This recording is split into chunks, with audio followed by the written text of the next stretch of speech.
Jennifer Thompson is going to be leading our presentation today. She is a CVA. She is a certified volunteer administrator. She is also the volunteer coordinator for Hometown Hospice. She has many years of background in hospice area as a volunteer person. She also is very involved in the youth baseball leagues, right? And she's a volunteer and coordinator and is very involved in the community with youth.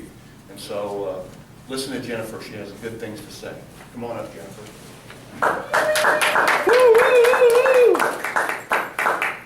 Well, first of all, for those of you who know me, you'll understand this. Yesterday, I went to Fairyland, and Fairyland is where my brain is right now. So if this seems kind of out of order or doesn't make any sense, you can blame it on the fairies, okay? Because the fairies were working my brain yesterday as I was trying to get this done and trying to figure out, oh, how am I going to do this? I am Jennifer. I've been a volunteer coordinator for 17 years now. In the hospice arena, we take care of people who are terminally ill. In this, I'm out of Broken Arrow, but I've worked for several hospices throughout the years and stuff. But I also believe I'm a board member of Volunteer Tulsa. I'm chairman of the national conference or our conference this year. I facilitate and teach on the VMTS team.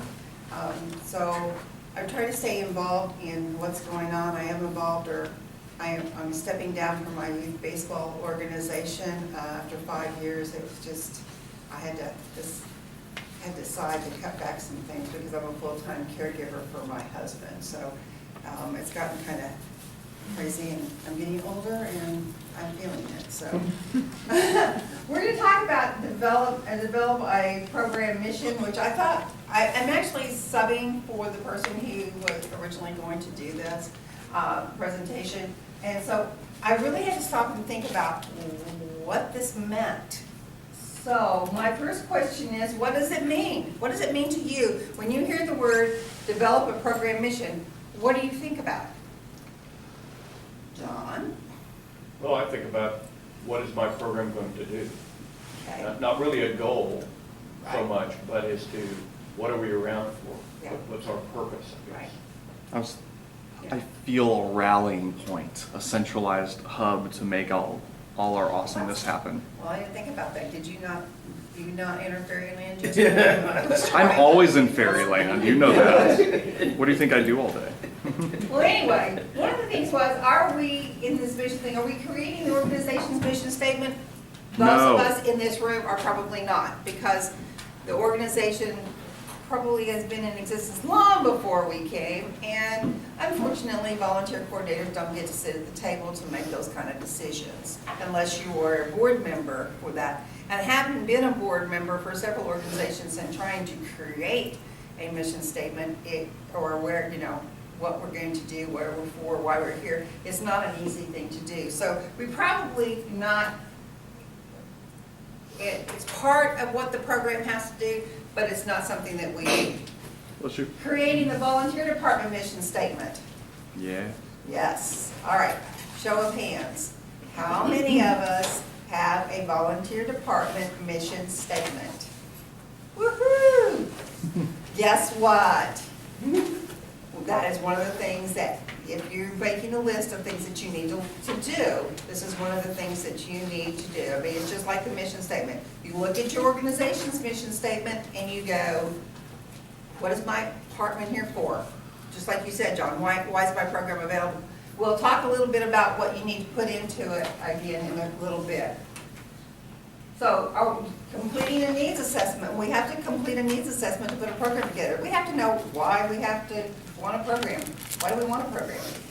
What does your executive director or your boss say, this is the kind of program I want? Does it follow the mission? So you need to do an assessment of what you have already. Can you use people? Do you have to go out and get new people? But I'm doing a quick overview of what you would spend 2 full days in VMTS doing. Okay, because that's the only way I can get you all that I thought about it doing it. You're developing a volunteer criteria. That's part of your program mission. You have to figure out where you're gonna use volunteers, how you're gonna use volunteers, and what do you want them to do. But you can't do this, because this is part of, then you go do your career. You can't do this until you do that. There's all these steps that you need to take and you need to think. When I first started, I walked in and I had been a volunteer. I've always been I've been a volunteer for years. And actually, I was a volunteer for this organization, and then they hired me as the volunteer coordinator. And I wondered why they'd had 2 other people in a year in this place. And when they said, I said, well, what is the plan? What, how do we do it? Well, don't worry about it. Just go get the volunteers and we'll figure it out as we go. So what did I do? That's what I did, because that's what they told me to do. Not realizing I needed to do all these steps until, boy, I was already knee deep in poop to find out that, I really didn't know what I was doing. And it took me about, 6 years for the light bulb to come on. No, I think so. Budget. You gotta figure out how much it's gonna cost you to do your program. We all are you're all on the financial pages of our organization, whether we think we have a budget or not. There is a budget in the back room. You need to be brave enough to go ask, what's my budget, if you don't already know. Yeah, Scott's budget, we know is 0. but Petty cash. But Scott also, but no, there is a budget because they pay you a salary, so you are on the budget line someplace. Yay. So, Thank you. If you think about it that way. I'm important. Thank you. So that's why you're going to Northwest Mutual, right? Right. Evaluation. Yay. My favorite. We always have to think about evaluating the program. We put it together, we get the mission together, and then we got to go back and look at it constantly. So we're going to kind of hit on all of these points, but I really wanted to talk about, at the end, I'm going to go back to missions, and I'm going to talk a little bit about strategic planning too in the process. Like I said, Ferries took over yesterday.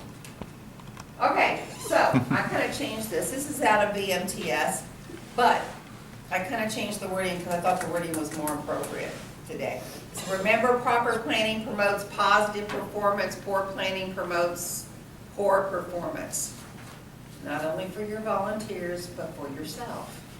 If you haven't planned properly, you can't do your own job. How can you expect a volunteer to do their assignment if you don't know what you are doing and why you're doing it? So think about it that way. Is that you plan for your success so your volunteers are successful. And I know that sounds very self-centered to say we plan for our success, but guess what? Most of us are our own departments, and we don't have a whole department of co-workers that are going to help us with it. The buck stops with us, right? So, can you express the mission statement of both your organization and your volunteer department? Can you express it? I didn't say just to recite it. Can you express it? Something to think about. Can your volunteers express the volunteer department's mission statement? Just God shaking his head. Drill it into their heads. My volunteers are exposed to it, and I ask them to learn it, but I do not know whether truly they can express it. So what does the word express mean? Scott, you're an actor. You express yourself, you do. It's verbally and physically engage within the meaning. Live it, right? Mm-hmm. All right, so we're going to go, we talked a little bit about the missions, we're going to go back to it, but we're going to what do we do when we conduct an assessment? What kind of questions do you need to ask?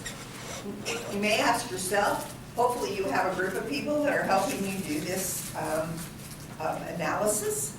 Probably not. Probably most of us are having to do it ourselves. But these are questions that we need to ask, at least ask ourselves. If money was not an issue, would we be doing what would you be doing that you are not doing now? Give me an example. Dawn, if you had all the money in your department that you needed, what would you do differently? What would you do that you can't do now? I would have better exhibit information when we go to the fairs and the United Way. We go to a lot of the United Way engagements. I would include the entire center and supply them with volunteers through their own departments, but me providing the people and doing the setup for them to be able to be at our center. Okay? I'm gonna ask Miss Brenda. Miss Brenda, if you had all the money in the world, what would you do that you're not doing now? Hire professionals to focus on targeted populations and program areas so that we can help more organizations and volunteers rock the world. I think most of us would. If we had more money for our departments, we would try to expand our department, wouldn't we? We'd try to hire people that could go out, we could grow that way. You're laughing. You don't need to grow? You don't need to grow your program? No. No, you just need to control your program? We probably have 600 volunteers statewide. I think we're okay on that. We need other stuff. I need other things. So that kind of puts us on a wish list. If you had all the money, you have a wish list, right? My wish list always includes expanding the number of volunteers I have, you know, and also to being able to have unique and special programs that will attract people to want to. I don't have an easy industry to get volunteers in. It's a tough industry to get volunteers in, and I have lots of competition. So, you know, maybe my wish list might be to eliminate some of my competition. No. Watch out there, watch Such a out. strong word. Eliminate. What No, happens I'm at in the dying CBC? business, so. Not anymore. We got Skype and we got video. I'll edit What that is out. on your to-do list that never gets accomplished because you just don't have the time or the resources? If you know your program, if you've got your program well-tuned and well-oiled, there's always going to be days where there are hiccups. There's always going to be days where what you plan to do, you can't get done. But on a whole, if you've educated yourselves and you learn to put your program together and you're utilizing your volunteers, everything, you can get everything done. You can work your position instead of your position working you. I didn't say the word job, did I? Because I don't believe, this is a profession, this is not necessarily a job. Yes, it's a job because I get a paycheck. But what I'm saying is, I'm not going to let it work me. I'm going to work it, okay? And that's what education and coming to these kind of things does. Is there a population that needs to be served that you're not being able to serve? I have one. We have quite a few. Most of our ethnic populations are not being served, I feel like, properly. But that's a cultural barrier that my industry has to overcome on a whole. But there's always populations that we can't serve. What population do we not serve by asking them to volunteer? Well, you all know the answer to this. This is an easy answer. You mean our clients? Huh? You mean our clients? No. What areas of population do we not ask to volunteer, to become volunteers? Oftentimes, we avoid inviting those we perceive to be of low income or homeless or in a poverty state. We avoid asking them because we think that they won't want to or be able. Because of limitations of transportation, limitations of maybe proper clothes to wear, if you have a dress code, those kind of things. But we have a tendency to want to not ask the people who live in Apache Manor or those kind of places. We might serve them as clients, but we don't necessarily ask them to be a volunteer, knowing though that if we did ask them to volunteer, there's always that star out there in those areas that could use our mentoring support and basically our friendship to take them maybe to the next step. Remember, we tell students it looks really good on resumes. What's the difference? We have a tendency to not want to do that. And I'm that, but I don't necessarily want to go out to recruit in that area. Maybe it's a fear that I have of myself, but we're not serving the, what areas. And as clients, sometimes we don't do that. But most of us in the nonprofit world, that's the area of clients we're serving, right? Okay. Is there a program that you have been wanting to start but just don't have the resources for it? Of course, there's always programs. All of us think outside the box. All of us have 10,000 things that we would like to do in our program. Some of us are very restricted in our programs. Our volunteers can only do this, this, and this. But again, we could do something maybe for that. Are the marketing, technology, financial, training, and other types of skills needed to support any of your projects? John is a marvelous person to talk to if you want to use skilled volunteers, if you want to find out how to use skilled volunteers. He's the person to sit down with and to talk with, because he uses a lot of skilled-based volunteers, and he knows how to find them, and he knows how to figure out how to use them. So John is a great resource for that. A need for volunteers must be a benefit to the organization as they strive to accomplish their mission. Remember, everything that you do when you develop your program mission must be related back to the organization's mission. Programs must be related back to everything. So if somebody comes to you and says, can Mary Jane go do X, Y, Z, and it's not in the scope of what the mission is of the organization, you have to be an advocate for your program and say, no, I'm sorry, that does not fall into the scope. Because you created your own volunteer mission statement, which says exactly what the scope of your services are going to be. All right, so how do you use it after you conduct it? We can spend a whole day on, and I spend 2.5 hours in VMTS, and if any of you have not attended VMTS, please put it on your calendar to attend. I think our next session here in Tulsa is in October. Yes. It's a 2 days, but if you take everything I'm talking about today, we're going to take and we expand it. Okay, so we have time to work on all the different ways to do assessments, all the ways to do a lot of these different things. So how can you use it? You can identify the unmet needs of the organization. That's why they've come to you in the first place. That's why you have a volunteer department, is to fill those needs, right? That staffing doesn't fill. Okay? Now, I can't use volunteer nurses. That's not where I can use volunteer nurses. I can't use volunteer people who are nursing aides. I can't use them in a volunteer capacity because Medicare tells me I can't do that. Okay? But there are other things. My volunteers can spend that additional time with a patient that our staff doesn't have time to spend with them. Okay? John and I were just talking. It's, you find administrative volunteers and you talk about trying to put one in every department. And sometimes that, so you can see where those, if you've done your assessment right, you can see where the gaps are that a volunteer might be able to plug in. And that's when you can go to those departments and say, look, I noticed that I've been watching, or you can, or the survey, maybe you did a survey in each department to see if a department could use a volunteer.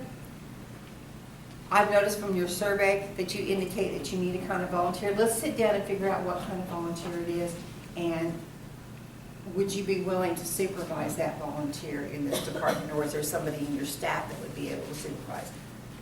Because again, your problem is to place not necessarily to supervise. You place them, okay? You're gonna design and recruit a volunteer position to fill unmet needs. If you don't know what you need, you can't go out and recruit for it, can you? How many of you recruit warm body, how many of you know what warm body volunteers are? Yeah. How many of you have ever recruited warm body volunteers? We're recruiting. Most or of them did are recruit. breathing. How many of you have ever recruited a warm body volunteer? Okay. How many of you had warm body volunteers that actually stayed very long? I've had a few that, but they had to be cultivated. Usually now, huh? I said, that's the point. They, They take more time. well, when the warm bodies come, and for like an event, if you treat them right at that event and they understand the mission, then sometimes they come back. Right. And you do see more and more warm bodies when you do events and things like that, because they're trying to find out what you're really about. They want to be involved in something, but they really don't want to make that long-term commitment to you. Sometimes we call them one-time wonders.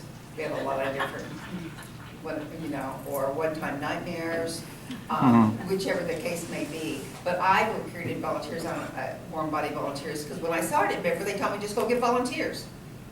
Didn't have a purpose, didn't have a reason, didn't know what they were going to do. Just go get them and we'll figure out exactly how we want to use them. It doesn't really work. So now more people, and most of us who are professionals, we recruit for a particular need, particular program. Our volunteer opportunities are programs. It may be they're a program, a sub-program within a program. I was trying to make a sub-file in a file folder on the computer, and I got a new computer and it has new software, and I couldn't figure out how to do it, and I was going crazy, and then all of a sudden it dawned on me, I was still in the fairyland. It dawned on me that this is exactly what I do when I create different opportunities in my program. Those are all sub-programs within my big program, okay? Tentacles off an umbrella if you want to, or whatever. So, we can't do that. We can't do that without knowing what we're supposed to do. Decommission volunteer positions.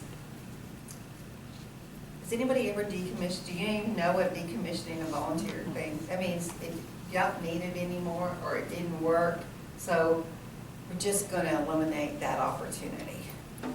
Okay? Now, sometimes that means eliminating all those volunteers, especially if they're a specific skill volunteer. But a lot of times we can take those volunteers that are in that program and move them into other ones. Sometimes we just find out we don't need that. It's not serving any purpose. It's out. I'm trying to think. It's outlived its. It's outlived Right. it's outlived its welcome. Let's put it that way. Okay. So Again, you don't make that decision lightly. It No. doesn't come out of the blue. All of this. no, none plays of into this is done lightly. And that usually comes from the program, Yeah. because they're the ones that are making the decisions, and you're Yeah. helping them with close down or whatever the situation. Let me give you an example. And I actually wrote my CBA narrative on this thing. I had a program that was massage therapy. And we used massage, we had a connection with Community Care College. And I would go in and I would talk to the students and everything, and what would happen is, those who wanted to, I would take 1 to 2 students, and I would do their externship, which is like internship for most of us. And they would come in and they would spend, I think they had to do 280 hours or something like that. It was, great, boy, volunteer hours, And we used them in our marketing department, we used them with our patients, we used them in a lot of different areas. And they did clinical, it was like a clinical rotation for them. They were learning about clinical massage and how it works and all this kind of stuff. Because the director at that time of the college, of the massage, believed in clinical massage. Well, the state of Oklahoma does not have a license for massage therapists. They license themselves in every city that they work in. So the hospitals can't use them because they're not state licensed, okay? So, what happened was, when that director left, the new director left, and her new focus was only on spas. So, the program that I had from the college side was phased out. So in turn, that caused my program in that way to be phased out. So it was actually my partnership with an organization that caused me to have to phase out. But what I did learn was that one program caused me to spend 80% of my time doing it. So it was not cost efficient. And my other volunteers and my other program suffered because of my lack of planning.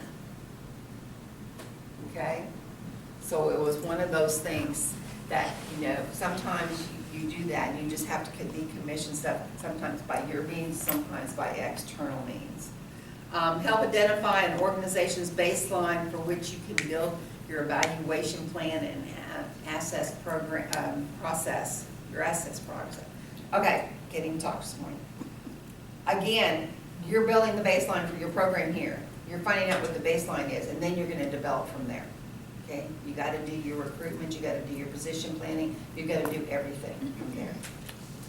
So what's at risk if you don't plan?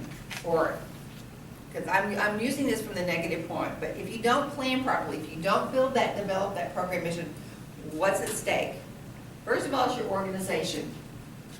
Your organization can suffer in lots of different ways. Remember, poor planning promotes poor performance. Okay.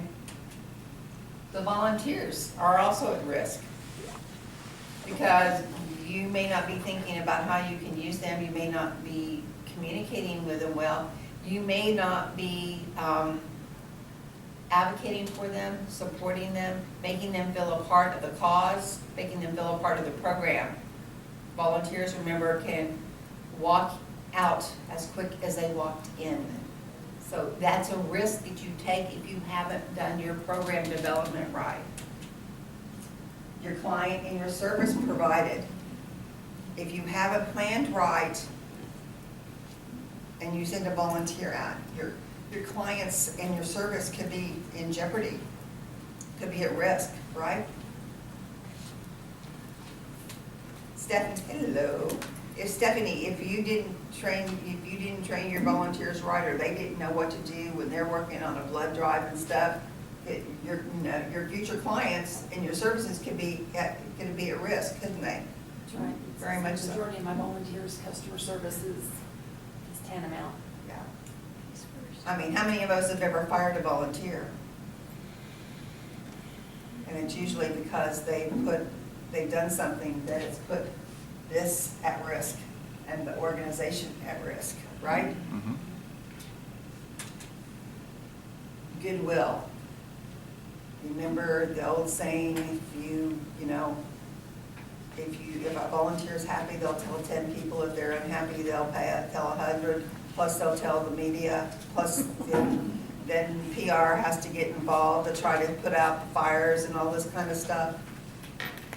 So you have to think about everything globally when you're trying to put your program together. You have to look at all the bases. And I did not know that for years. And I'm going to tell you, when the light bulb finally came on, or actually when I went back through BMTS training, and Brenda had asked me, I was involved in everything. I've been involved in the TAVA. I was on the board by that time, but started doing BMTS, and Brenda asked me to become a facilitator, one of the facilitators for it, and I wasn't working at the time. Now, I had just gotten a job, but I hadn't started. I really hadn't started. And I went to BMTS just because I wanted to see how it was presented. And this is when we did the 4-hour, every session was 4 hours, and it was over a period of 6 weeks. Months. Huh? It was one a month. Oh, we did one a month, didn't we? Mhm. One a month. But I came and I went through the whole thing, and I thought, oh my gosh, look at all the things I've been doing wrong. Look at all the things I could be doing better. Look at all the education that I haven't given myself. Then I went to a national conference on hospice volunteers, and found out that my program, which I thought was a very good program, was like in the minor leagues. I was nowhere near in the majors by any means, shape, or form. I started doing my CBA, and I started doing my CBA training. I started getting myself educated. I started making my programs the best that they could be where I was. Okay?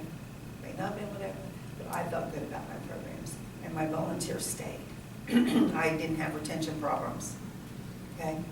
So, you have to look at all those kind of things. Okay, so developing a volunteer criteria. This is basically putting your, what's the volunteer gonna do? What's the volunteer opportunity? What's the task gonna be? What's the requirements? What's the benefits? If I learned nothing else by doing I've always done position descriptions for every opportunity. I've always done it. But I've never, ever, until probably the last 5 years, put what the benefits are for the person to volunteer with me. I always put the task, and I put their requirements, but I never put the benefits. What's the benefit to them? And if there's nothing else that I can tell you about doing volunteer criteria is when you figure out what you want them to do and how you want it to do it and stuff, figure out what the benefits are that for them doing that. I mean, it may be as simple as, benefits of learning a new skill, advocating for, blah, blah, blah. It doesn't have to be 5 or 6 or 7 benefits. It may only need 1 or 2, but it needs to be there, okay? When you go onto the hands-on network and you post or whatever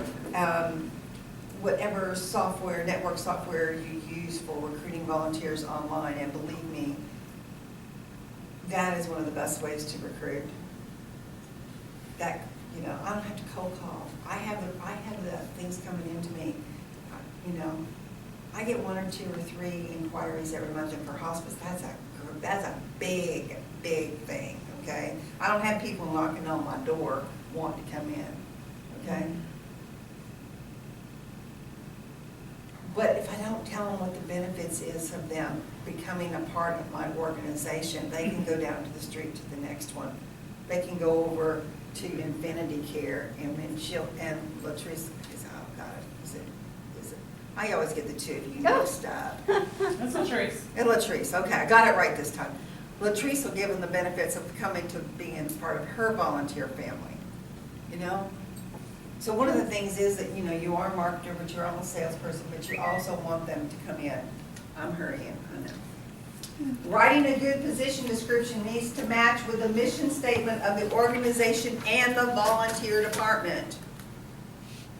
We go back to that mission statement. Those mission statements are your founding blocks. Why is your volunteer department there?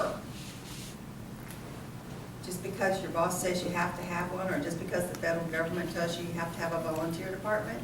That's not a reason to have, what is your purpose? Okay? So think about that. So then you gotta figure out that budget that's non-existent. Remember those things, at least you have an internal budget in your department. You need to know how much things cost, how much it's gonna cost you. If you have a special project, yeah.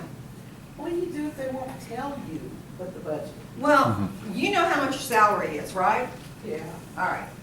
Do you have a brochure that you do? I'm creating that now. Okay, and are you responsible for going out and finding the price for the printing? Or do you just give it to them and they automatically print it? Ask them how much the printing costs. They get it donated. They get it done. Okay, so then you have a 0 cost for that. But if you didn't have a 0 cost, you'd have to go out.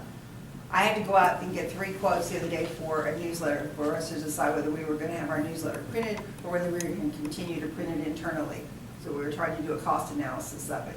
It's a budgeting item, okay? I mean, everything, you know, if they give you business cards, there's a cost involved in that unless they, again, those are donated for free. But you need to ask. I have. And they say it's donated? They just tell me, oh, don't worry about Well, it. tell them that you need to worry about it because you need to know how much you can spend on recognizing your volunteers. That's the best way to do it.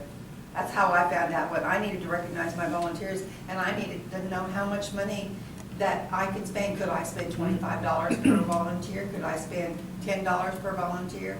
That's when I found out that I actually had a budget. Because basically all these years it's come out of my pocket and I've been reimbursed.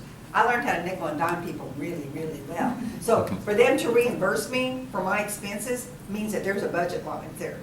Okay? And if they won't tell you, I don't know what to tell you. Well, you know, I don't know if this helps or it's in line or not, but there is a cost for that. Yeah. Whether it's donated or you have to purchase it, there is a cost. And so what about the approach, if at some point in time that wasn't donated, what kind of money would we have to come up with to continue to provide that? Certainly, there's got to be a figure. Because I know if you do a fundraiser, Don, you all do a big fundraiser. There are costs involved in a big fundraising. Okay? For us, And- it's been, Huh? for us, actually, we kept our, I mean, they talk about when people look, when they're looking for funding and grants, they want to know how much you're paying to Mhm. put on Mhm. a big event. And we keep ours, I mean, we keep ours like, whoa, I think it's like 25%. Right. Is what we have to. But take out again, of if it. there's a budget for everything. You just have to, I think you just have to keep asking the what ifs. If I had to go raise money, John, Well, and sometimes, and I'm coming from a different point, because I have a budget, I mean, I have main lines in my budget. But one thing you might do in this area, if they won't tell you, is create one. And say, okay, this year, for the year of 2013, 2014, or whatever it is, I'm going to put on a volunteer thank you event. And I'm going to spend, I have 7 volunteers or 22 volunteers, I'm going to spend $12 a piece. I'm going to do this, and then I'm going to buy them, if any of them are over 100 hours, the presidential award, and that costs this much. And I'm going to buy T-shirts, so all my volunteers can have a T-shirt, and that's going to be $7 a piece. And so you create this budget, and you turn it in, say, this is what I'm going to do this year, and see if they approve it. They'll say they don't have the money, right? They'll say they don't have money, say, but again, all right. can I do this? But here's the thing, if we don't, That pushes. volunteers are not free. Right. Remember? They have to realize that volunteers are not free. Well, and even most accountants want to know, and they want to capture those in-kind donations, Oh, yeah. because that all goes towards, On your the 990. board of, hey, we got $5,000 worth of in-kind donations, we didn't have to spend for that. But you can create your own and just, Keep track of it. Absolutely, Yeah. keep track of everything. And that's where, this meeting is not about that, but evaluating what the volunteer impact is within the organization. Part of it is hours and value in that, but also part of it is number of clients served. At Catholic Charities, we have 5 programs that are 100% volunteer driven. So those 5 programs would not serve anybody if we did not have the volunteers. So how many people? Well, it turns out in Catholic Charities, it's 42,000 people. There would be 42,000 less people served if the volunteers weren't there. Okay, now how much is my budget? To serve 42,000 people, how much is my budget? Yeah. It takes a different look when you can put that kind of stuff out. You've taken BMTS, you have this worksheet in your BMTS book. Create yourself a budget for your own department and you keep it internally, just like John said. If you have to have a speaker, if you have to have special people come in for training and you have to pay for them or give them an honorarium, you know, for speaking or something like that, where does that money come from? Does that come out of your pocket? If it comes out of your pocket, you need to know how much you're gonna budget for that. Okay? Does that make sense? Everything, like I said, even with Brenda and stuff, I worked with Brenda for a while, and in-kind donations are still donations. Okay, it's a donation, it's a monetary income that comes into the company, okay, into the organization. but it's got to be used for something. So it was designated, this $5,000 of in-kind, or this $500 of in-kind donation has been set aside to do the brochures for the volunteer department, or whatever it may be. Just tell them that you're trying to figure out where you can go to grow your program, and so you need to do it. But do this internally for yourself. I mean, if you have training and you have refreshments, how much do your refreshments cost and where do they come from? You know, it's really strange because, I mean, like, every time I have a session, I feed everyone. Uh-huh. They never give me a budget. They just say, we'll try to keep it as low as you can. All right, and do they pay you back? I take the company credit card. Okay, then there's a budget. But, you Yeah, know, that's part of, okay. So that's- You keep track. But you keep track of it. Right. You keep track of that, and that's your budget. If you want to allot, over the year, you're going to allot $250 for food. If you allot that, then you know over the years, I can only spend this amount of money at every session. But you need to do it internally. If they tell you just to keep it low, you know, like that, then fine. But you figure out what low is for you. Right. But you keep it internally, okay? You need to do that mentally for yourself, because if not, I mean, I have a petty cash that I get, plus then there's another budget over here for me for my personal education and my personal, my salary and those kind of things, okay? But I have a certain amount of money that I can spend every month on my volunteer program. Not counting my brochures and stuff, just my direct, taking a volunteer to lunch, having a volunteer training or reception and stuff. I'll move along because I do have a volunteer orientation this morning. So take that out of your VMTS workbook and work it out. If you all do not have gone through VMTS, it's in your handout. Create that for you and figure out what you can do, where you can do. And it may be that you do have a budget. Well, if you have a budget, then start dividing it between all of these categories that can help. Okay? And remember, your salary is in a budget. All right. Now, I love this one. A program's supposed to be evaluated all the time. You're gonna evaluate qualitatively and quantitatively. And ask God if you don't know how to do it, because He's the master. Who is that guy? Gafford. I don't know. You're gonna ask it. She must have effort in Gafford. She was in Fairyland. You were in Fairyland. This is Look at my name. Oh, well. Oh, well. Okay. Spell check. Yeah. The fact that it's up there. Yeah, I know. Well, anyway, all I'm saying is You're the that master. He is the master, just like John's the master on how to use skilled volunteers. Scott's the master on how to do about proper evaluations, okay? And all the different ways you can do it. And I didn't have all that material in front of me, and the fairies were taking over my brain again at that point in time. All right, so we're going to go back to the mission statement. Now, when I read this stuff, Brenda sent me some additional information she thought might be helpful for this. And when I read this stuff about mission statements, I kind of sat back on my back heels and said, oh my God, this is what I've done. Okay? This is what I need to do.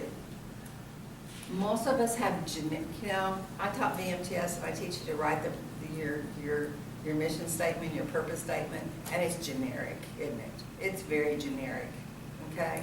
It's got the right words in it, It makes us look really good ourselves, but it doesn't really say anything. So it shouldn't be generic in wording, but tailored. It's got to be a little more specific, okay? It needs to be translatable. If you say it to somebody, they've got to go, oh, well, that sounds really interesting, instead of, we serve blah, blah, blah, blah, blah, and we support this, and we, that support and serve, and those kind of words, what do they really mean? What are we really doing, I mean, in John's case, how many clients do you serve a year? A little over 50,000. Okay, so that 50,000 number needs to be in his mission statement, because it shows purpose, okay? Scott, how many programs do your volunteers usher at a year? Anywhere between 250 and 300. That's a big number. That means that 250 or 300 performances would not have the proper ushering if it wasn't for his volunteers. Do you see what I'm saying? you need to look at your numbers. If you've done your, you need to look at what have you served? Who are you serving? Okay? It needs to move from a statement of attitude and philosophy to a descriptor of behavior. Okay? We all have attitude. We all think our programs are the best. We better, because that's just who we are. But we also have a philosophy. Most of our mission statements for our organizations are philosophies. I know the hospice, Teresa, if you read a mission statement for a hospice, you might as well, you read them for all 50 hospices, because they all say the same, don't they? There is nothing that makes anything, they're generic, they're generic, Okay. So you need to go on what behaviors, because what volunteers do and what organizations do, it's a behavior, okay? It's a belief system, all right? Not on a plastic card that we read, or on the back of our brochure, but it needs to be in the heads and the guts of the volunteer administrator and the volunteers. We should be able to just say it without thinking about it. I can read mine. Can I remember it? No. I wrote it. Can I remember it? No. So, must have an influence on the volunteers and their actions or behaviors within the program.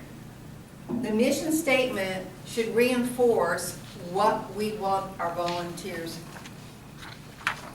to have action on. Okay? Who are we serving? What are we doing? What is our impact? Okay. It gives the volunteer direction and purpose. They know where they're going. They know what they're going to do. It's in their position description. It needs to be in their mission statement. Because guess what? Volunteers recruit volunteers. People will ask them what they're doing. And if they can really, if they know with heart and conviction that purpose statement, that mission statement, then they can bring in volunteers, because they can use that. Their elevator speech, that's how I was taught.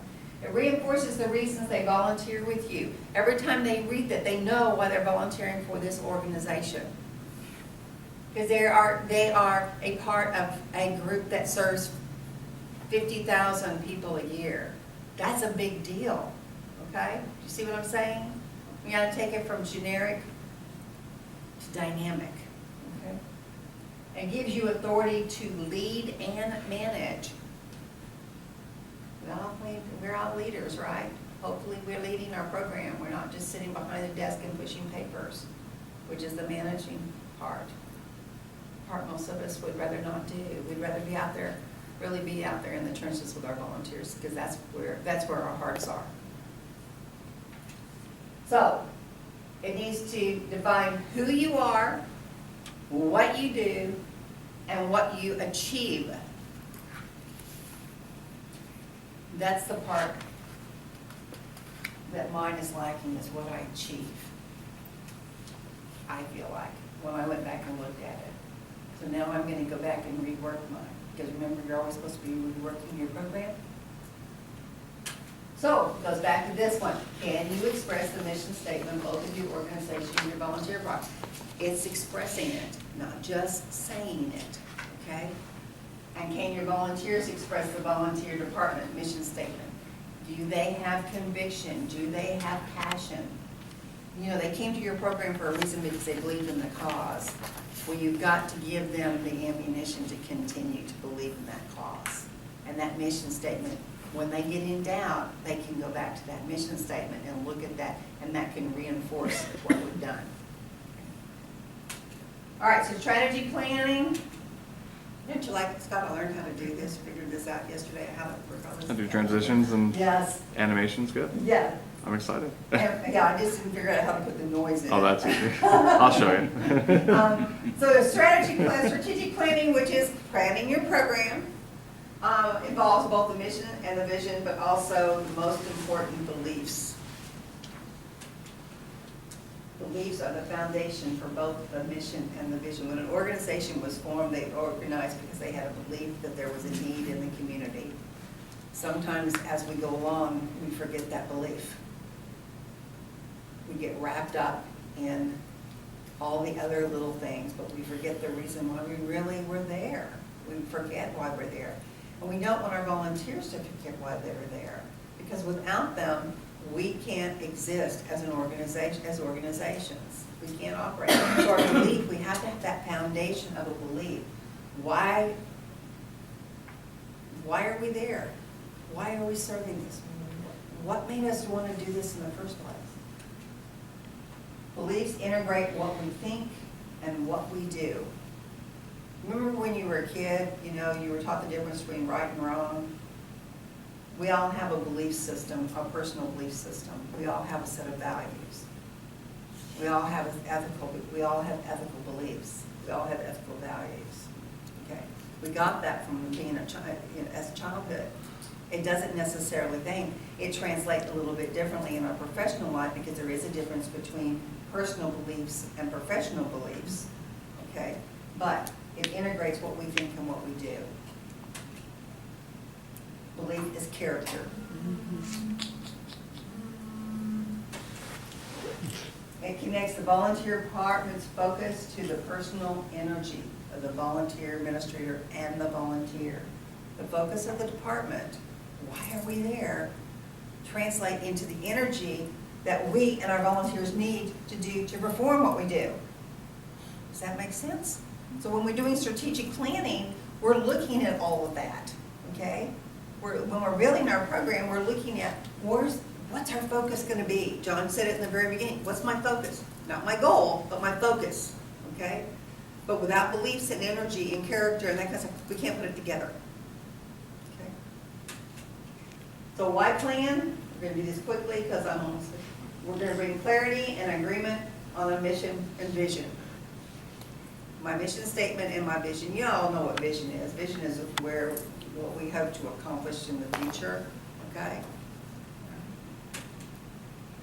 It helps prepare for the future. It's the roadmap. If you don't plan, you can't move forward, all right? I always use this thing as, here I'm here, there's where I want to be, how am I going to get there? That's my planning, my program planning.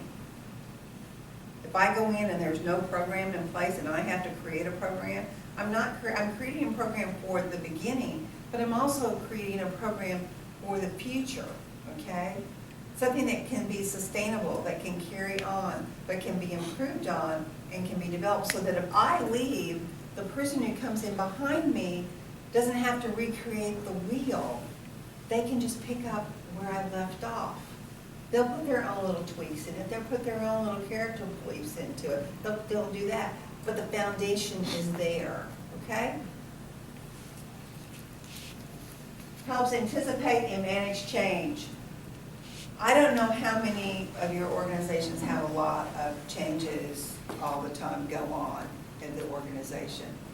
But in hospice, we have changes every year. Because we're part of a program through the federal government, and the federal government always has new changes. And so those new changes have to be implemented, so that means we have to go back and change things, or turnover in your staff. That's change, because everybody doesn't do everything the same way, okay? So you have to be able to it helps anticipate and manage the change, okay? Volunteers change. I have a wonderful volunteer. She was just absolutely awesome. And now she's sick. So, oh my God, now I've got to do a change. I've got to reassign a volunteer to her patient. And do I have that volunteer to take over that patient right now? Or do I need to ask one of my people who's already doing one to do a second one until I can find a new one? So I'm constantly having to manage those changes, those influences. Yes. So you mentioned that as always a potential. Do we do a good job of cross-pollinating our volunteers? It seems real easy to learn somebody's expertise or their particular passion and shoot them right into that stall. But do we need to be looking at pulling her out of that stall and letting her mentor somebody with the patients or in that role? I think so. I think it's always important, but I also think, we want to, we cross-train within our employees lots of times, so if an employee is going on vacation, somebody else can cover their duties. I think it's important in any of our volunteer departments too, that we do that. We have at least one or two people that we can, that has agreed, because you can't force, you have to ask, that's agreed to train in another opportunity to cover when somebody is on vacation. I know John has a lot of volunteers that work in his, in different departments. And, I'm sure that he has volunteers that are kind of like floaters, kind of like float from, they can do a lot of different things. Some of us are very restricted and not able to do those kind of things, but I think we need to try. And I think mentoring is always a good thing. Mentoring is always means to them, because, again, that gives the volunteers built-in cause. You think they're important enough to have them as a mentor. You have, so I think we do. I don't think we do as good a job about it as we should. I think because, again, we, it's like anything, we stereotype. We just don't think or we forget to ask. Bless you. Or forget to think about those kind of things. But I don't believe we do as good a job as we could do it. If you got hit by a bus, who would take over? So it needs to be a part of the plan, built into the program as much as succession, as promo, and just accepted. Yeah. It can also avoid burnout, because they may not be even aware that I've been doing this for 2 years. I love doing it, I'm the best at it, but they hit the wall. Well, and I think John does something, this is kudos to John, and John has volunteers that actually work directly with him in his department. So when John is on his mission trips or something like that, his department is not going to fall apart, because he has people, he has volunteers that can take over. Most of us haven't really ever trained. Have you trained a volunteer to take your place if you're out? Me? No. I was going to make another comment. I've got a lot of volunteers that like to be flexible. And I think that if you can get 2 or 3 people to do 2 or 3 different things, then that further entrenches them into your organization. Because on any given time, with a lot of our tasks, I never know what's going to be more of a priority this week than next week. And so it's nice knowing that I've trained someone on several different things to where I can just coordinate what needs to be done and not worry about, well, this person's only been trained singly on this one thing, I can't move them over here, or they don't want to, because you have to know what they want to do and what they don't want to do. But I like the entrenchment and having people be able to do at least another option for flexibility for us, but for them, entrenchment, you don't get burned out, and you're able to increase your capacity more. Well, I think Brenda just brought up a great point and stuff, and when I paid kudos to John and stuff, I have an outstanding volunteer who's followed me all over the place she's been with me for probably 14 years, and she just follows me wherever I go. Well, she's gone right now, so I'm covering her visit, her volunteer visit, but when she comes back, I'm going to ask her probably to come in and learn some of my stuff, so when I take my big trip next year, she can step, if she's not out doing her carnival thing, that she can step in and at least be there to handle the basic questions and answers and stuff like that on a volunteer basis. So kudos to John about that, of integrating people into, and again, if you want to figure out how to get people, volunteers to work in your office with you, talk to John, because he's very good at that. Improves the decision-making process. It helps us, if we planned right and we're doing our strategic planning, we're making our plan, it's going to make us very easy for us to make decisions that we have to make hard decisions, like when to call in a volunteer to talk to them about an issue, or to look at something, be able to say, no, that's not in the scope of my program, to somebody, another coworker, and something like that. I'm hurrying, John, I promise. Doing fine. Promote effective stewardship. Stewardship means a lot of different things. It's not just managing the money well. Keep it as cheap as you can. That's stewardship. But it's also to making sure that those volunteers are appreciated and loved and nurtured and stuff like that. aligns all involved, the board, the staff, the volunteers. If you've done your plan well, everybody should be on board with your plan. You gotta share that plan with people. Provides an opportunity to recommit to the cause. Always, always, always, it goes back to the cause. Everything relates back to the mission statement of the organization. Educates participants about institutional history. We have to tell our volunteers about changes. Do you all tell your volunteers when there's changes going on in your organization? Do you keep them informed of why, when a volunteer comes up and asks you a question, do you kind of give them a history background? Or do you do a history background in your orientation about your organization and why the industry is where it is and stuff like that? Think about those kind of things. Identifies existing strengths in the organization, the volunteer department, especially in you and your volunteers. What are your strengths? What are your weaknesses? I know my weaknesses. I know exactly what my weaknesses are, but I also know my strengths, okay? And I sure hope my strengths outweigh my weaknesses. That's what my goal is. Provides an opportunity to analyze systems and processes. Evaluation, evaluation, evaluation. And reinforces the needs to commit to continuous improvement. We always are trying to improve our programs and ourselves and our volunteers. Those are our resources. They were really dramatic, but most of them come out of the volunteer management training. So if you haven't gone, I encourage you to attend in October, whenever it is in October. I don't know when it is in October. Brochures are up front. There's brochures up front.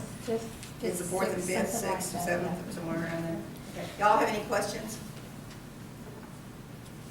Nice job.